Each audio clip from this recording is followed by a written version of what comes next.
Hello everyone, কেমন আছো সবাই? আমি চলে এসেছি তোমাদের জন্য নতুন আরেকটি কেকের ভিডিও নিয়ে। তো আজকের আমার কেকটি ছিল পিওর ভেজ কেক, আর এটি ছিল রসমালাই ফ্লেভার কেক। আমি দেখো ভিডিওর মধ্যে পুরোটাই দেখিয়েছি আমি কিভাবে কেকটা বানিয়েছি।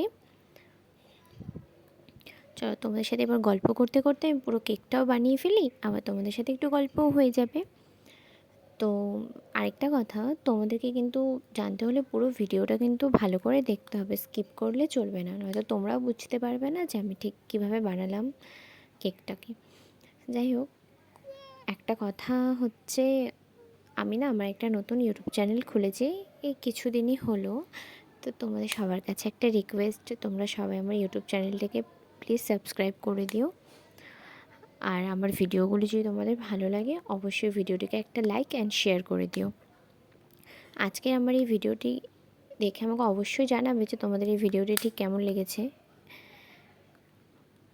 কারণ তোমরা কমেন্ট বক্সে কিছু কমেন্ট না করলে আমিও তো জানতে পারবো না যে তোমাদের ভালো লাগছে না খারাপ লাগছে বা কিছু। দেখো তোমাদের সাথে গল্প করতে করতে আমার কেকটা অনেকটাই বানানো হয়ে গেছে। এরপর আমি এটা শুধু ডিজাইন দেবো। কেকটা একদম আমি সিম্পলের মধ্যেই বানিয়েছিলাম, কারণ যে অর্ডার করেছিল সে বলেছিল যে একদম সিম্পলের মধ্যেই রাখতে, অত বেশি হিজিবিজি কিছু করতে না। তো সেজন্য আমি একদম কেকটাকে সিম্পলের মধ্যেই রেখেছিলাম, হালকা একটা ডিজাইন দিয়ে ছেড়ে দিয়েছি। এটা রসমালাই ফ্লেভারটা কিন্তু তোমরা বলতে পারো যে ওপরে কেন দিলাম না, ওপরে তো সবাই দেয়, তাই আমি এটাকে মানে রসমালাইগুলোকে ভেতরে দিয়ে কেকটাকে বানিয়েছি। দেখো আমার কেক রেডি। আজকের জন্য এইটুকুই, থ্যাংক ইউ।